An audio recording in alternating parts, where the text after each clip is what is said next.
right, guys, we're with Jordy Gaddis. He is a firefighter paramedic and a captain now, right?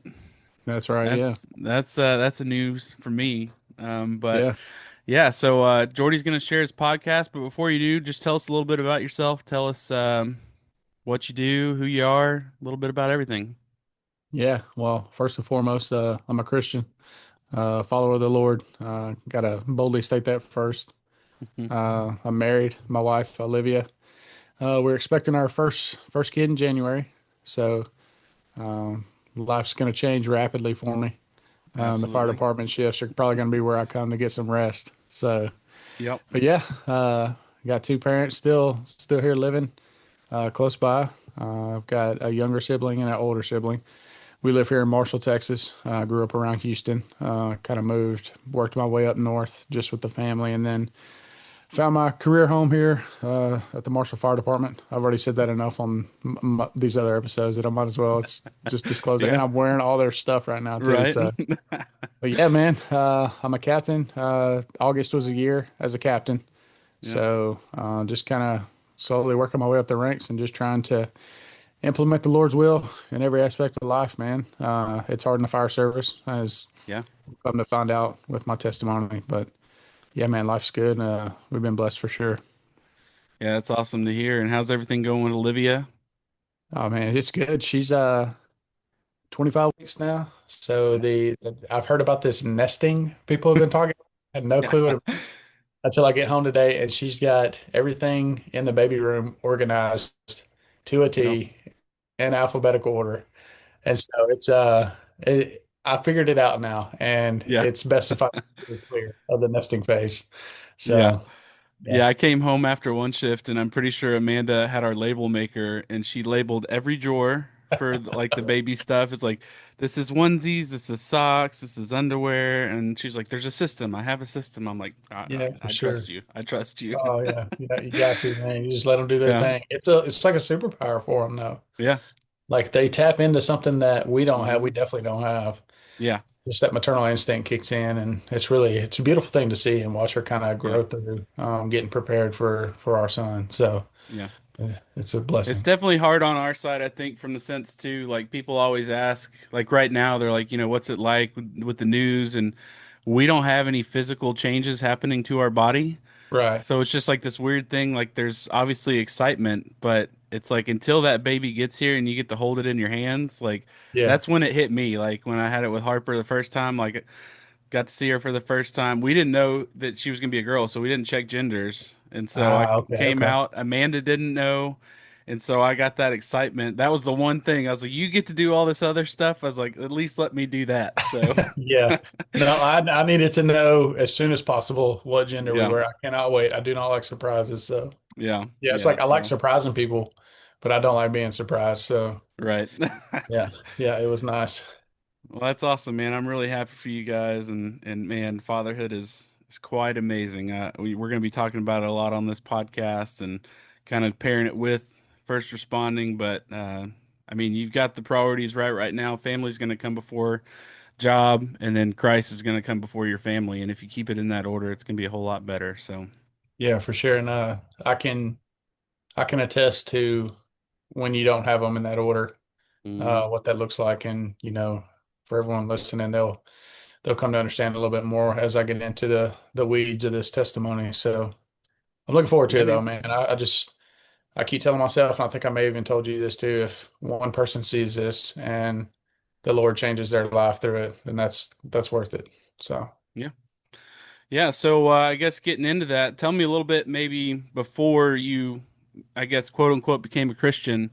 Like, what was your life like before that? And then what kind of implemented the change? So I'll let you have the man, floor there. to know where you're going, you got to know where you came from, right? And growing Hmm. up, I grew up around in Conroe, Texas, naturally, where you're at now. Yeah. I grew up in Conroe. From what I can remember as a kid, I don't remember church Mm. that much until we moved up to Nacogdoches.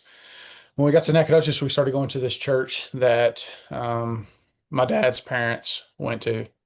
So it was just natural that we fell kind of into that same routine that they had.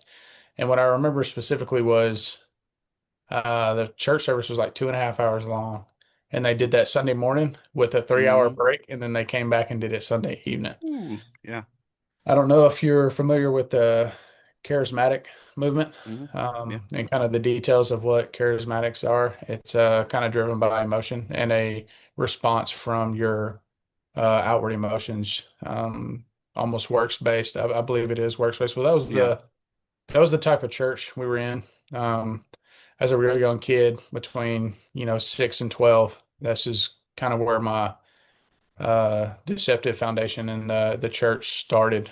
I didn't realize that having the kids come up on stage and they speak in tongues and like really impress you have to fall out and you have to do these certain things, and they put a Yeah. blanket on you, and then somebody's speaking another language which sounded like gibberish to me as a kid, and then somebody's interpreting what they were saying. Well, that was so foreign to me. Yeah. Uh, it scared me. I was a very sensitive Yeah. child, and so I dreaded going to church. And they preached about the rapture all the time, right? Mm-hmm. And so the rapture means they take my parents, they take everyone I love. God's going to take them away from me. So I was like, you know what? If this is God, I don't want any part of it. So as a Yeah. young child, I put up that mental block that God was not anything I wanted to associate with. Little did I know, God had nothing to do with what's going on in that church. It's just broken people trying to, help broken people, right? Right. Somewhere along the way, they got it wrong. So, kind of moving through childhood. Childhood was normal for me. Like I said, I was kind of sensitive, so I cried a lot. I can confidently say that now. Yeah. I don't cry so I much was the same anymore. way. A very emotional kid. Yeah, yeah, very emotional kid. I just loved people. Hmm. I liked being around people. My siblings were great. We fought like normal siblings do, but there was nothing ever out of the ordinary. I did notice there were times throughout my childhood that all of a sudden dad's not living at home anymore, and we're Hmm. having to meet at a halfway point to go see my dad. And I didn't understand that as a kid. As a kid, you don't understand divorce and separation and all of those things. And it just like it was confusing, but I didn't think it provided like an identity in me Yeah. yet as a kid. But slowly but surely, those things were kind of taking the devil was using as a foothold to just kind of keep me away from God. Um, Moved up to Nacogdoches around third grade, I believe. First grade, probably first grade. Uh, Moved into a new school. I had a cousin that went there. I knew of him relatively. Hmm. We kind of clicked. He was a year older than me. Uh, he wasn't really walking with the Lord either. Didn't really have that foundation. So there's no biblical foundation in my across my family tree, right?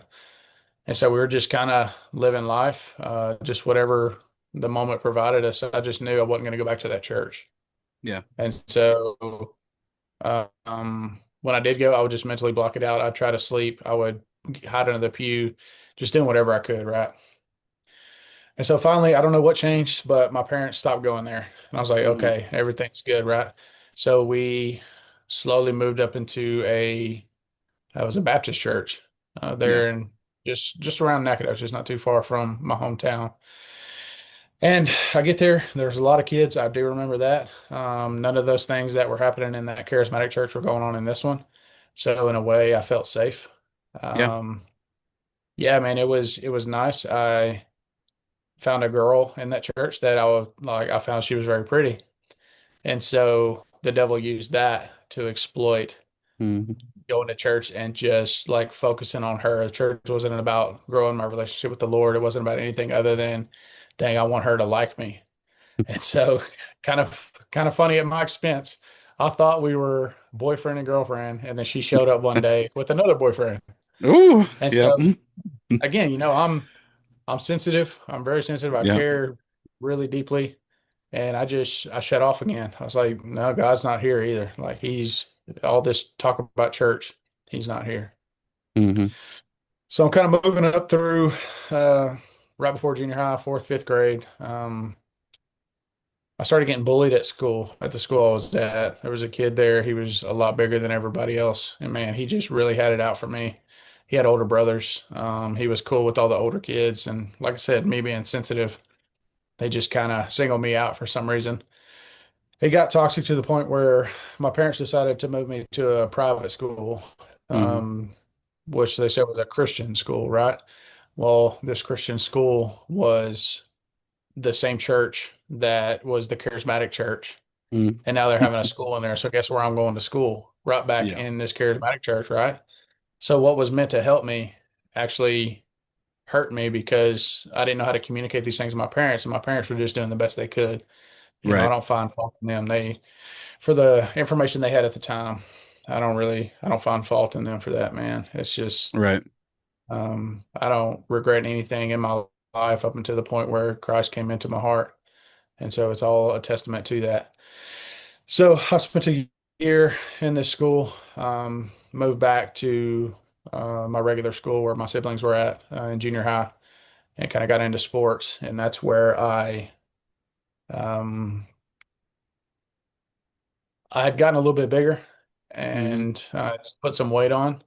And I guess over the years, all of this exposure to just these trauma events as a kid kind of hardened me a little bit. And I got my first fight uh, right around ninth grade. So kind of moving out of junior high right around ninth grade. And it felt really good. Mm-hmm. Like it was scary, the release it gave me, right? Yeah. So now I put an identity in fighting. But it wasn't just fighting, it was fighting for the kids that got picked on or got bullied. It was Yeah. fighting for injustice, in my opinion.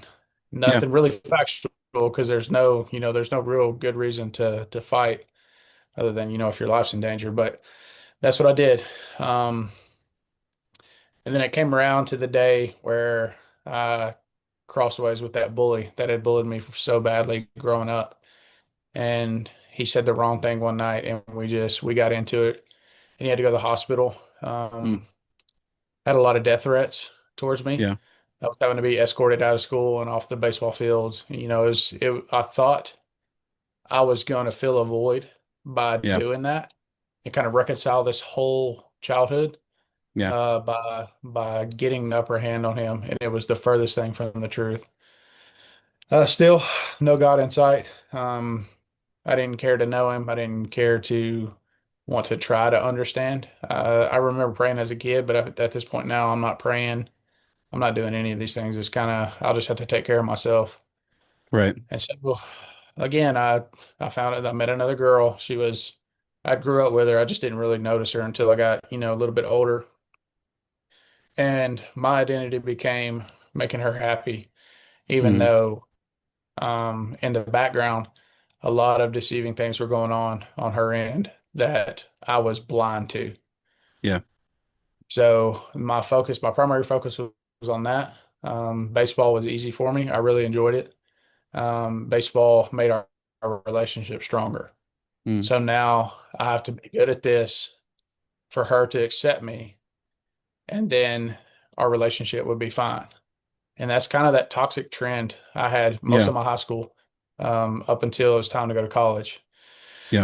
And when I got to college, all of this anger and scaredness and lack of stability in my life came to a head. I found alcohol. Mm. It had been around my junior, senior year of high school, but I tried to stay away from it. I wasn't always good at it, but in college, I really ramped it up. Right. I made a baseball team at SFA in Mm. Nacogdoches, which was unheard of in that small 1A town.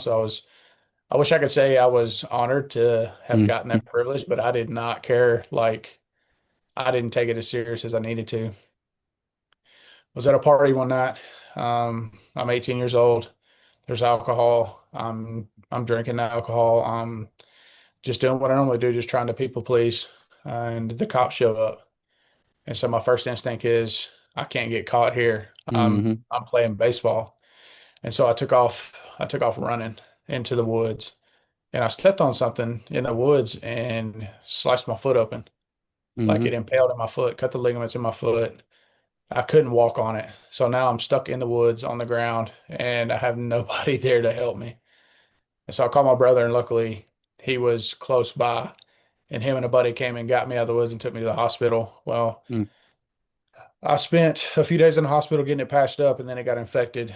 And then so I spent another 10 days in there with antibiotics. And by the time I got done and got out, the coach was like, man, we've got there's no room for people like you to act like that and think Mm, it's okay. So just like that, I was out of college, done playing baseball. My baseball career ended before it even started. And I dropped out of college immediately. Like as soon as I could, I dropped out of college. And so, man, that was a really low point. Um, Still had a heart of stone. yeah, I turned more drinking, more partying. I found every outlet I could to just release this energy for that day, and then I'd wake up the next day and have to do it all over again because nothing in this world was sustaining me. yeah, It's crazy how I can look back at it now. You don't know you're chasing after Jesus until he finds you, yeah. right? It's you try to look for him in a bottle, you try to look for him Hmm. online in a magazine, whatever outlet, Yep. especially for men, you're searching for that eternal rest in worldly things, and Yeah. it's Yeah, we're just made to worship. It's just we get to decide what we're worshiping, and a lot of times we yeah, choose the negative stuff.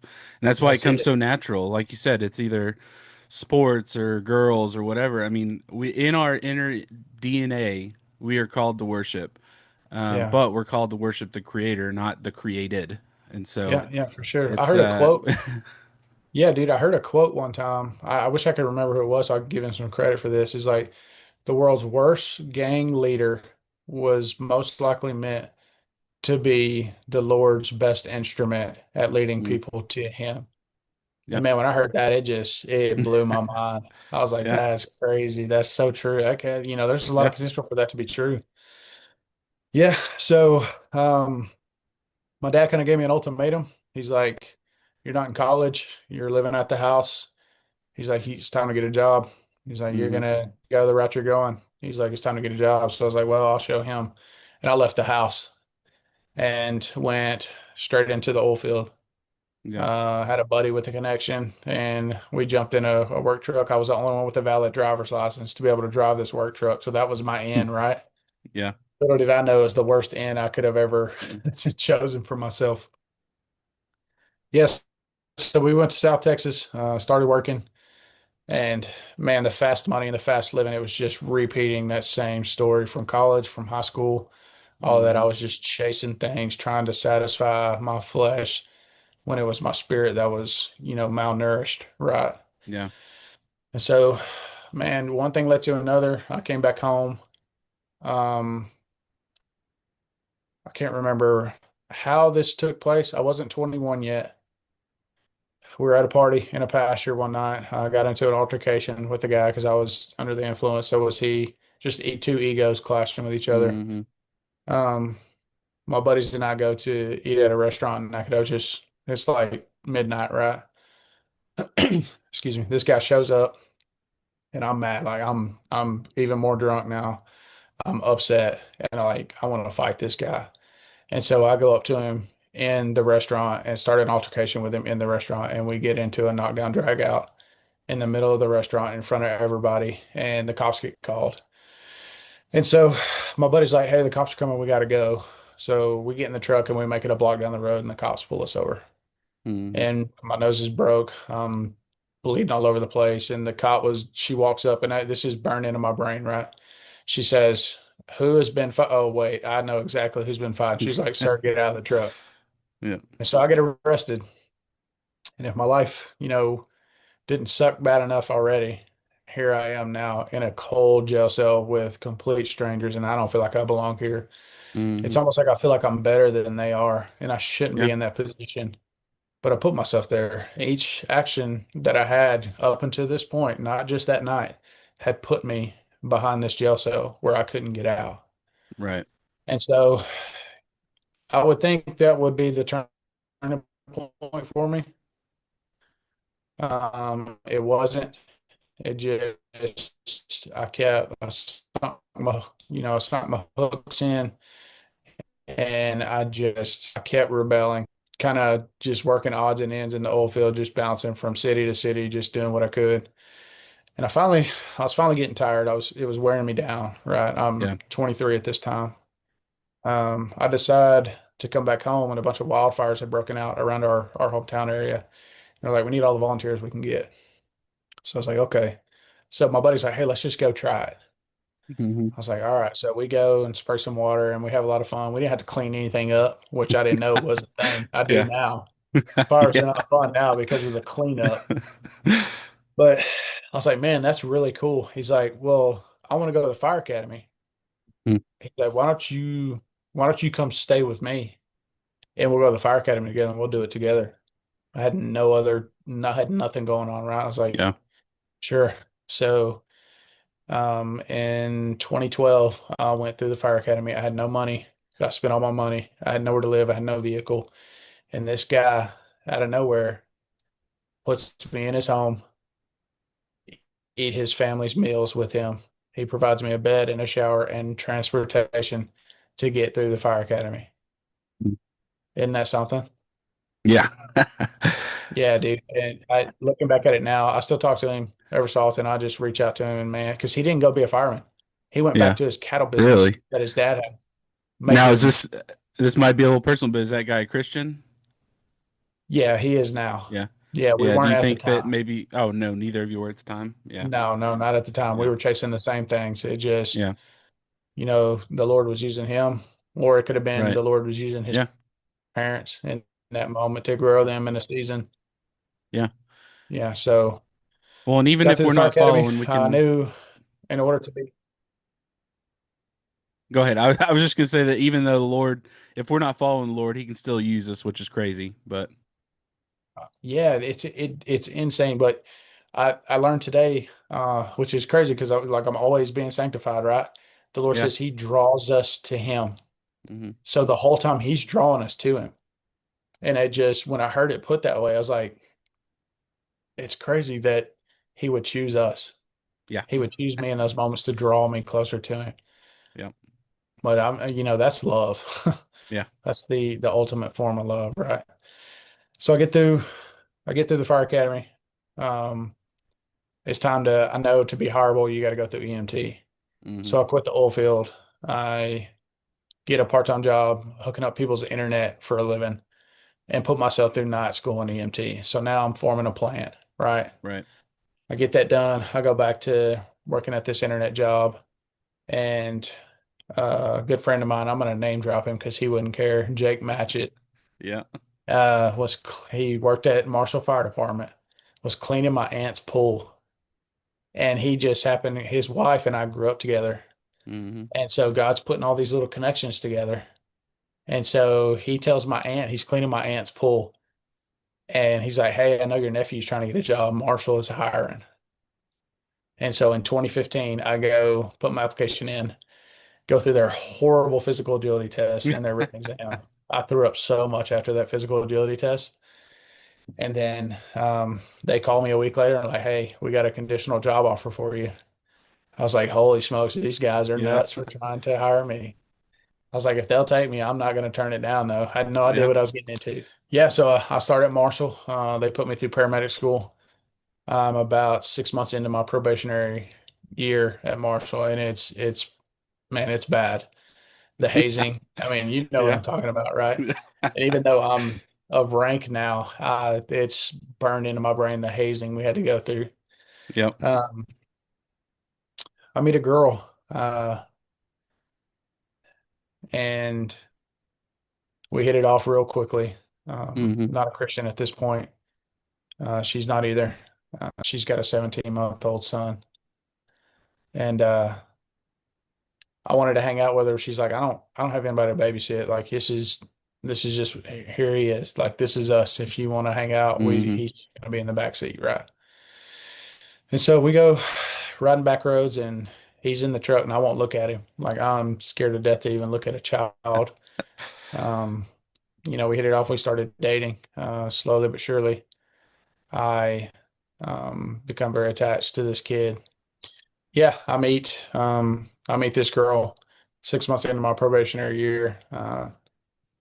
She's got a 17-month-old. I'm scared to death to look at him. She can only hang out with him there because Hmm. she has no support. His dad wasn't in the picture, just kind of all the things. So I just jumped in because I mean I guess that's my trend too. Is I just jump into these worldly situations with no backbone, no structure, no know-how, no steps to take. Right. Right. So we started living together. I grow attached to this little man like really fast. Like he's looking out the window, blowing me kisses when I go to work. He's super Hmm. excited when I come back. He knows no different, right? And honestly, my heart doesn't either. Yeah. And so, man, everything was going great. Work was good. I got my paramedic. I was making the moves and making the steps, and it seems like the devil was kind of leaving me alone at this point. I didn't know it was the devil at Hmm. the time, but we'll move into 2019. Um, I'm working a part-time job because life hits you real fast, and Hmm. sometimes a fireman's salary is not quite enough. So I pick up a part-time job at private EMS just down the road at the state line, and we get a call for a 5-year-old Hmm. having a seizure. Nobody's at the station with me. I'm by myself, so usually somebody will just show up and drive the ambulance, right? So you're literally out in the Right. county with nobody there. And we show up, and for some reason I knew on the way I told the guy, I was like, "Hey, if this is bad, like I'm just gonna get him and we're just gonna get in the truck and I'm gonna get you to start driving." Well, I just thought a seizure bad, not what I was about Yeah. to walk in. And so I'm walking up to the porch and there's this man outside and he's walking around just kind of picking stuff up and it's 2 o'clock in the morning. Mm. Um, he's acting strange for 2 a.m., right? I go inside and the mom is standing kind of at the door, crying a little bit, but not really upset. And I was like, "Where is he at?" And so she points to a bedroom and I walk in and this innocent little boy he's on top of his covers, fully clothed. He's got a tank top on and covered in bruises, and his right eye swollen shut. Mm. And what they said was a seizure was actually what we call posturing from a traumatic brain injury. Yeah. And so there's enough damage to the spinal cord up around the brain stem that if enough damage occurs, your hands will naturally go a certain direction to Hmm. indicate that something severe has happened. So I knew right away this wasn't a seizure. I had gotten into something that I had never dreamed of experiencing. So I get him in the back, and mom's trying to get in, and I just shut the door and I lock all the doors. I'm just doing what I can to protect this innocent child. Hmm. I start taking his clothes off, and there's belt marks up and down his back, across his chest. There's not an inch of him that doesn't have a bruise in a different stage of healing, right? This kid's been through a lot for a long time. Yeah. And we start driving. Helicopter's not available. Um, I can't get airway on him. And anything I do, he's still responding to pain. So it's just like he's Yeah. feeling every ounce of what I'm trying to do. And I just can't, there's nothing, I'm helpless. I can't do anything. We don't have sedative protocols at this place. So we're just driving as fast as we can. And we get to the ER and we do the transfer of care. And this man shows up, the same one that was out front of that porch, right? And I got to get a signature. And like, I didn't know that he did it at the time, but like this guy just committed murder. Hmm. This kid died 3 days later. Mm. And I had no idea that evil could look that way and act that way. And the hard part for me was I get back to the station and we get toned out for a structure fire. Yeah. So I had no time to decompress. I had to bottle it up and shove it way down and go back to work. Yeah. And that's the worst thing that could have happened to me. That's the worst thing that could happen to my relationship, and Mm. especially with the little man, right? Yeah. So I start this trend of isolating and shutting down. I don't engage in conversation anymore. I'm constantly reminded of this little boy when I see my little boy every day. Hmm. Um, I sabotaged my relationship to the point where I stepped out on our relationship and completely solidified the lowest point in my entire life when I walked in the house and said, I can't live here anymore. And I walked out. Mm. Yeah, that's rough, man. That's I think that's about the time that I changed departments too. And so, I think I just heard about that and then I changed out and so I didn't get to see any of that. And man, Yeah. that's a hard place to go through. And like you said, you Yeah. didn't get any decompression time and man, it's just and that's the other things like I don't even know how you navigate that without God. It's like Yeah. we find our Well, own ways and it's never going to be healthy. no, it's definitely not. And I tried again. I went back to that same toxic pattern I had before I met these two people, right? Um, I found myself, I'd promoted into the fire marshal's office Hmm. and I had my own office in the administrative building, right? So I went from this crazy schedule to a Monday through Friday, 8 to 5, and that just made it completely worse. Yeah. I had no, I just had no idea how to manage anything. I'd never been taught. It's not an excuse, Yeah. but I'd never been taught. And the things I did do got me through day to day, but they didn't satisfy my eternal soul. Yeah. And so I was without a house. I was without a fiance. I was without my not blood son. Hmm. And I was sleeping on the floor of my office. I was telling everybody I was working late, so they would go home and I would sleep on the floor and I would get up before they got there to let them so they didn't know that Right. I'd slept on the floor. And we had a holiday party one time on the square and all the big bosses invited me. And I was like, all right, here we go again, another night. And I drowned myself to the point where I was up against the dumpster outside, Mm. throwing up on myself, trying to just survive. And I just thought to pray. Mm. I was at the lowest point I'd ruined everything I ever had, and I got nothing left. Yeah. Talking about him drawing us to him, it finally got through. And so I just prayed to him. I was like, I got nothing for you. So I got nothing left. I got nothing to give, but I need you. And it wasn't an aha moment. I kept praying little by little. I was still kind of Right. having these toxic patterns, but slowly but surely, the Lord was putting things in place in front of Hmm. me. And a studio apartment came open, and I jumped on it right because I didn't want to sleep on this Right. floor anymore. It had no AC, no heat. It barely had a microwave, but it had a spot for a bed and a TV. And so I took it. I was like, oh, I'll figure the rest out. What I didn't realize is when my little man would come over, the lady next door recognized him. She knew him from somewhere. And so she stopped me and she said, I know this kid. Like, how do I know him? And that started a conversation. And she was a Christian woman. Wow. And one thing led to another. And she's like, I go to a Bible study right next door or a block away on Wednesdays. She's like, why don't you come? I was like, yeah, sure, I'll come. A pretty lady invites you to church or invites you to Bible study. You don't say no.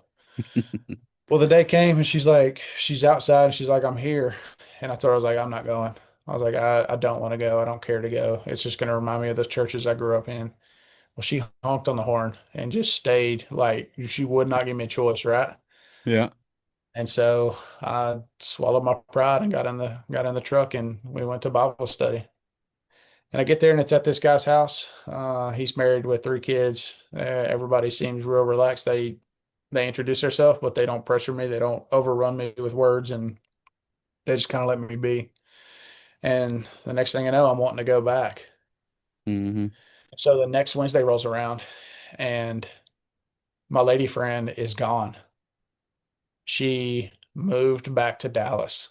Yo, just out of nowhere.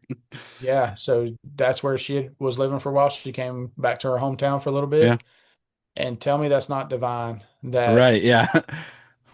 this studio apartment came open the time she was there to get me in the door of a Bible study of faithful Christians living out their faith. And now I'm wanting to go back. Yeah. And she's gone, right? She's unpacked up. Yeah. And so I get to the point in this Bible study where I ask them, where do you find a good church? Like, how do you find church? And one of the ladies stepped up and she said, we all go to Mobberly, show up at 11 a.m. on Sunday, and we'll figure the rest out. It's And awesome. dude, when I got there, uh, the Holy Spirit came over me. It hit me like a ton of bricks. I used Hmm. to remember altar calls back in the day when I was a kid. I was like, no, that's not for me. I'm not listening to none of that. Dude, I could not get away from this altar call. Yeah. He with the Lord, I've got chills right now talking about it. I Yeah. could not get away, right? So I go, they let you go to the back and talk to one of the deacons. Hmm. And that's the best thing they could have done. Like that, if it would have required me to go up to the front, I'm out. But it just so happened Marley style is they would send you to the back. Yeah. The deacon I met named Eddie Knaps took me under his wing and shared the gospel with me, the true gospel, and I gave my life to Christ May 22nd, 2022. That's Yeah, awesome, man. it is, and he didn't just stop there. And I really want to drive this point home too. We're called to make disciples. Right. You don't disciple someone for one day as they come to salvation and then you just let Hmm. them do whatever they want. He not demanded, but and from a man to man, he's like, this is what we're going to need to do to keep growing. Yeah. And so I met with him once a week for an entire year, and he discipled me and showed me what it was like to share the gospel, number one, Mm. but Yeah. also to make it your identity. Hmm. Let Christ be your identity, not the alcohol, not the girls, not the broken churches, not the fear. Let Christ be the identity, right? Right. And then he challenged me to share the gospel in another country, Mm. not just any country, of all places, Africa. Yeah. And so he started a missionary called Jericho Road Ministry 30 years ago. He went over there with a backpack and nothing else. Mm. And he found 59 faithful Zambians to help him establish.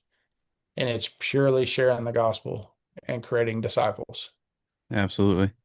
And so I got to experience that with him. So my life wasn't great. It was still really hard. Shortly after I came to salvation, I was working a double. I was working a 48-hour shift, and there was just this agonizing pain in my calf muscle, right? And so naturally, I work out all the time. My legs are sore all the time. So I was like, I'm just going to massage it out. It's fine. Hmm. What I didn't realize was I had a blood clot in my leg. Hmm.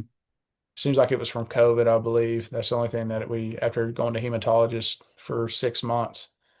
Well, I broke a piece of that loose and it went through my heart and into my lungs and created a pulmonary embolism. Hmm.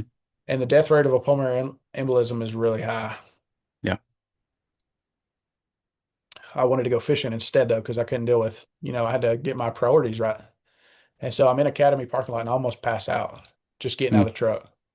So I got myself checked into the hospital, and sure enough, I had a pulmonary embolism in my lung. And I went from trying to go fishing to borderline being put in the ICU. Yeah. And so, just because you come to faith in Jesus, there's a lot of prosperity preaching out there right now. It's the Yeah. furthest thing from prosperity, man. We are called to Yeah. suffer. And my suffering didn't stop because I knew the Lord. Right. My salvation and my eternity is secure because I knew the Lord. Yeah. Well, I think it's an important aspect, like the guy that walked you through that. Like, if we don't have someone to walk us through that faith, as soon as those struggles hit, we're like, man, God's gone. Like, what happened? But when you get to live in step with someone who's living the faith and going through those together, you get to see that. So it's really a huge testament. That's, I mean, so often we see, especially with the church, um, I'll say the American church anyways. Like, obviously it's a blessing, but there's a uh, big focus on conversion, but then there's no follow up to that. Yeah. And like you said, the discipleship aspect of that, that's missing. And I think we're getting a calling to that a lot more now. You see it more and more day to day. And our Yeah. church is definitely pushing towards that. But man, what a blessing to have someone step in like that so that when the trials come, you know what it looks like to walk through that. Yeah, for sure. Yeah, it's I hold on to that because the next guy that comes through and receives Christ as his Savior, like I want to be um that friend and that loving, caring, nurturing Christian that God's called us to be for them Hmm. so that they don't fall to the wayside. Yeah, Yeah. absolutely. So man, I get through that. I had a couple weeks on bed rest, nothing crazy. Luckily the blood thinners and they got to it quickly. So Yeah. a little bit of downtime was good for me. Um, man, I had reconciled my relationship with the little man. Hmm. It's not what it used to be, and we struggle every single time we get to see each other. I still see him now. I'm very active in his life, and this is Yeah. going on 5 years later. Like I said, if there's a way the Lord can use me in his life, that's what I want. If Yeah. it's taking me out of his life, that's what I want, if that's what the Lord needs. Yeah. But I don't want that. Yeah. It's uh my love Well, for that kid. that's a hard place to come to when you can come to God with an open hand and say, "Hey, what you want, that's what I want." And that's Oh, so yeah. often we fight that. We come with a closed hand and we're like, "Hey, you can have this. I mean, but I'll tell you what you can have of it." But Yeah. then Yeah. coming with an open hand saying, "Hey, this is yours." Man, it's a whole different aspect, and that's something that I've had to do, like with my kids now, and with your kids, it's hard because that's kind of the first thing I feel like. I mean, as a parent, like your instinct is just to hold on and protect. But Yeah. the more we realize as Christians, like we don't have any power over that, anyways. And so Right, many for sure. parents try to protect, and I'm not saying don't lead your kids. Obviously, you want to lead your kids, but you've got to do it with an open hand and say, this is God's kid. I'm just entrusted with it for now, Yeah. and it changes everything, man. It's a whole different ball game. Yeah. Yeah. It definitely does. Yeah. So, just letting the Lord lead that situation. Like you said, just showing up with an open hand, like where do you need me? Where Yeah. can I serve you best? What's going to glorify you? That slowly became how I approached every situation. Hmm. I hit my first roadblock when I got to Walmart one day. Again, I was going fishing, right? I love fishing. About a year into my walk with the Lord, and I'm sorry, let me back up. That was the second time. So the first time I met my now wife, I was Yeah. at Walmart going fishing. Like I said, this story is dense. Um, I see her in the self-checkout line, and I'll tell the story that she was smiling at me. We all know I was smiling at her. She's just the prettiest thing I've ever seen, right? And I was smiling. She smiled back at me. She seemed interested. And I don't know how I had on cargo shorts and Crocs, right? So like yeah, yeah, Lord help her. Um, I check out and I walk out the store. I was like, you should have talked to her, you idiot. And I didn't, right? So I go and tuck my tail and get in my truck. And no joke, I'm pulling out to leave. And she is literally in the way of me leaving. She's walking down the middle of the aisle. I was like, okay, here we go. And so I rolled my window down. I said, hey, excuse me. And I scared the mess out of her because she wasn't looking. And now there's this strange man trying to talk to her. I said, you are so pretty. I was like, would it be okay if I got your number? And she goes, no, I'm 22. And right at the time I'm not young. I was 31, Yeah. right? And she turned me down. She flat out rejected me. So I was like, okay. And that's all I said to her. I didn't try anymore. I just rolled the window up and left. Well, what I didn't know is she had regretted saying no. And she saw my union sticker on the back of my truck. You know, the sticker that gets you out of speeding Yep. tickets. Yep. She saw that and started asking her mom, who is the head of the Chamber of Commerce in town, who drives this certain truck with this sticker on the back. And within about 5 seconds, she was able to find out who I was. Right. So she added me on Instagram and we kind of chatted it up. And she was finishing up her last semester at Baylor. So she went back to school. Nothing really ever came of that. She came back home and then we started dating. Hmm. I was a Christian at this point. Um, had already went through my pulmonary embolism stuff. And then some of my old demons started coming back up. I didn't. I didn't feel like I could commit to anything. Like I'd never Yeah. committed to anything in my life. And so I broke up with her, and that was really hard for her. It was hard on me, and I just in a way that I couldn't really process. But the whole time, I'd gotten to know her family, and her sister has a an illness with her heart that sometimes she needs IV fluids. So they would call me, right? And they never stopped calling me, even though we broke up. Hmm. So in a way, her sister kept that line of connection between me and the family and her up until the point where we started dating again. And it got a little more serious. We got to start talking about marriage and engagements and all that. And I got cold feet again, man. I wasn't trusting the Lord fully with my life. I wasn't ready to surrender that. Hmm. I had an individualistic mentality, and so we separated.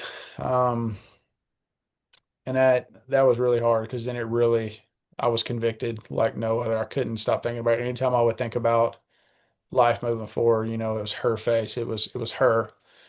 But the Lord told me, and it wasn't audible, but it's just this overwhelming feeling that came over me. He said, "This time's for real." Yeah. I was like, "If you get back into her life, this time's for real."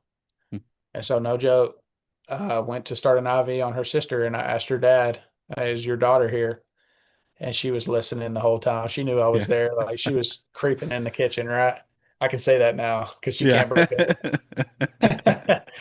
She came in there. I was like, "Would you like to go get coffee?" And I asked her that in front of her entire family because I wanted them to know like I was for real this time.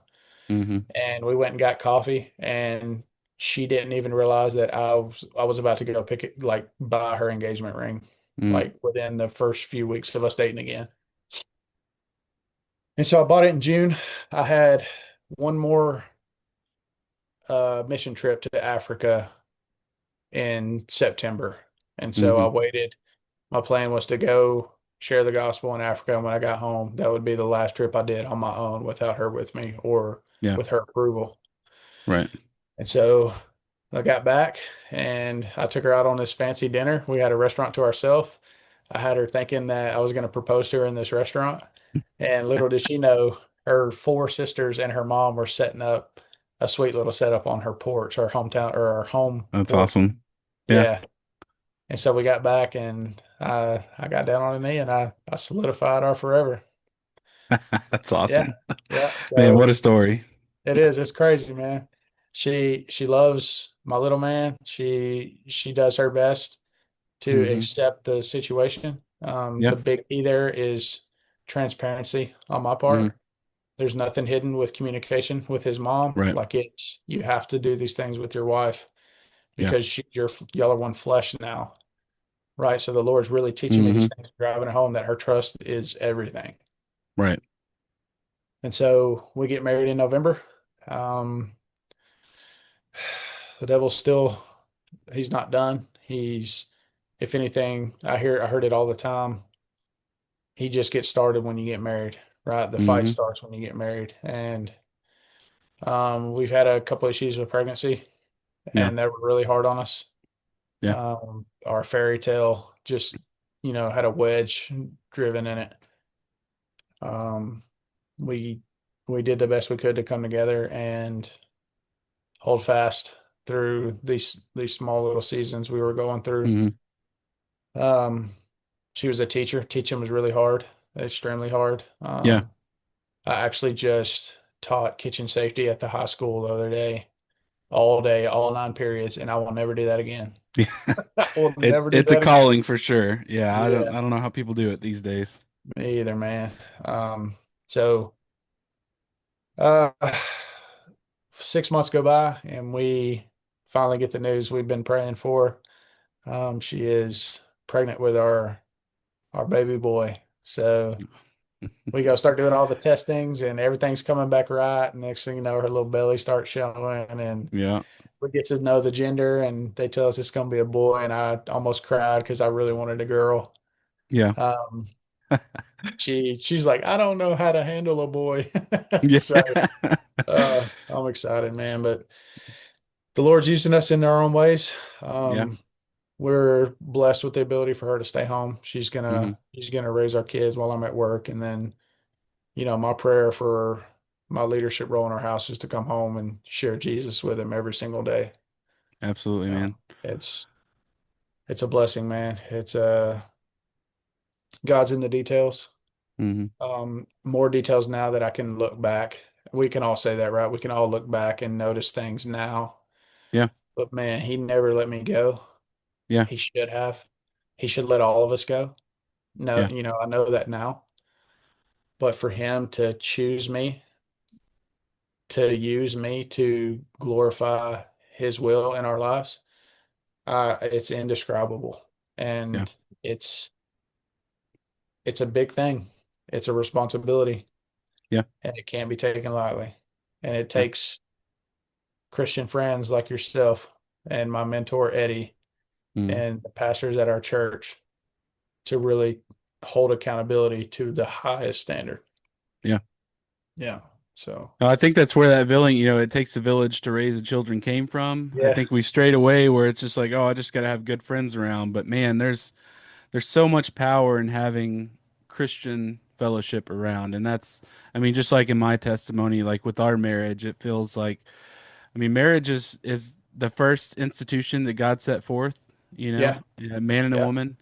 And I feel like that is one of the most powerful testimonies to Christ. And so one of the I guess if I could say it, just a marriage, man, being, I think it's probably one of the scariest things to the devil because it's the best image we have here on earth of what, Christ did for the church. Yeah. And, man, a functioning marriage is terrifying to the devil. And I think that's why we see such deterioration in today. People, these days, a marriage is a contract, not a covenant, but God Yeah. called it to be a covenant. And that's, through thick and thin and everything. And, Oh, yeah. I think y'all have that figured out, and that's Yeah. what's awesome. And going into having kids, if you and Olivia are centered on Christ, then the rest is going to overflow through that into your kids. Yeah. And it's hard because our natural tendency, like I said, we're going to worship something, and a lot Mhm. of people worship their kids, and that sounds Yeah. good. And I would say it's even encouraged in culture. But Uh-huh. man, if you do, like, either one, you're gonna try to hold them to a standard that they can't keep up with, Right. or two, anytime they fail, you're gonna fail. But if you Yeah. hold Christ as the standard and you trust that Christ is gonna forgive them and do his work in them and your work through you, like, man, nothing can go wrong. He's got the ultimate control. And like I said, you keep that open hand that this is God's child. I'm just being Yeah. entrusted with it right now. That's So, it. And that you nailed it. I was gonna use that example of the church and yeah. the bridegroom, you know, that's he made it that way for a reason. He used that example for a reason. Yeah. If we're to be here, you know, and take a spouse, like we have to treat them like Christ treated us. You Right. know, what did he do for us?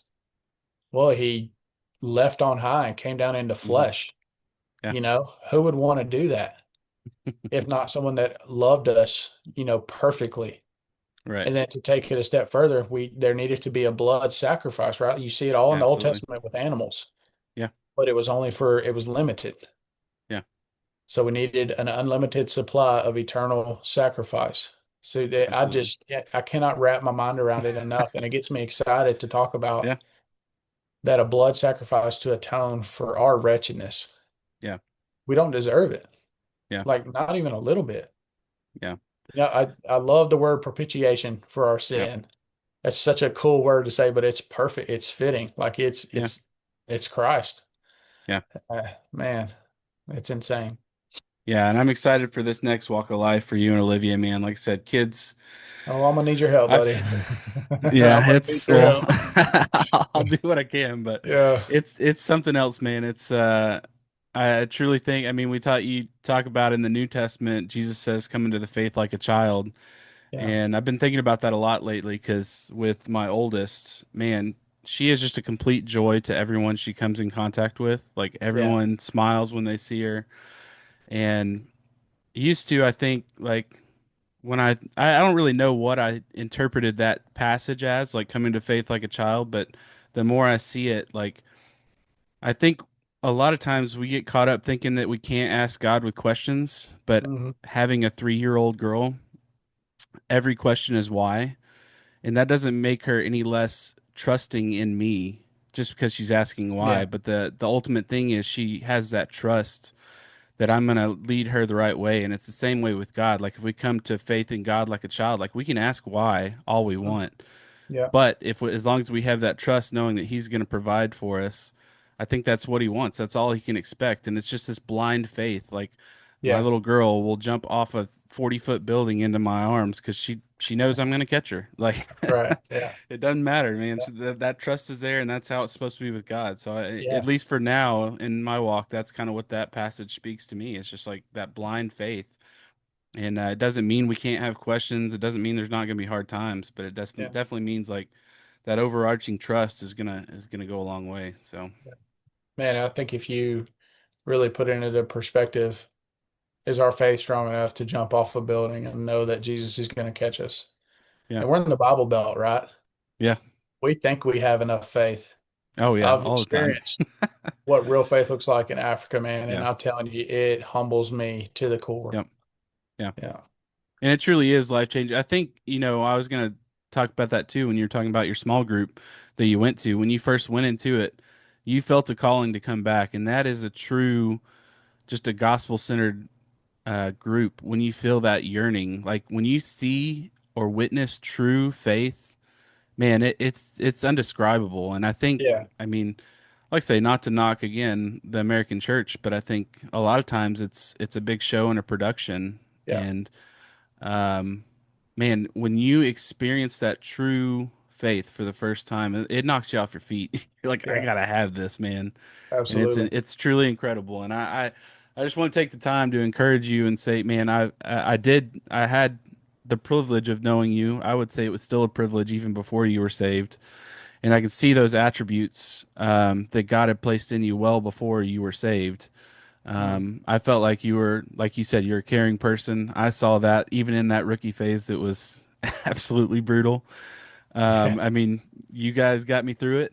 Yeah. Um, but to see that transformation has been truly incredible. It's been inspiring to me because I think I put my faith on the back burner for a long time, and I'll admit, seeing you get on fire has really lit a fire in me. And Wow. man, I'm encouraged by you. I'm encouraged by you and Olivia's marriage, and I'm really excited to see how you raise some beautiful kids, man. It's gonna be Man. exciting. So Wow. I appreciate those kind words, man. I yeah, hope if anything, if anybody takes anything away, we let us point them to Christ.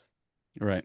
Yeah. Yeah. Don't look at me. Look at what Christ is doing in me. Yeah. That's, And I think you do that amazingly. I think you're always very clear about that, and I really appreciate that. I think that's part of that humility and meekness. We think of that meek as being weakness, yeah. but it's really just it's a mix of like courage and wisdom and humility. I Yeah. think that'd be Yeah. the best way to put it, and I see that in you. And man, it's amazing to watch. And yeah, man. I know you got a long night ahead of you. I'll let you if you got anything else you want to say, I'll give you the floor. Other than that, I'll end us with a prayer. Yeah, man. I just, again, appreciate you letting me get on here and, share my story, share the struggles, the hard struggles, the ones you don't want to talk about. Right. So, I'm always appreciative to testimony's kind of been my ministry.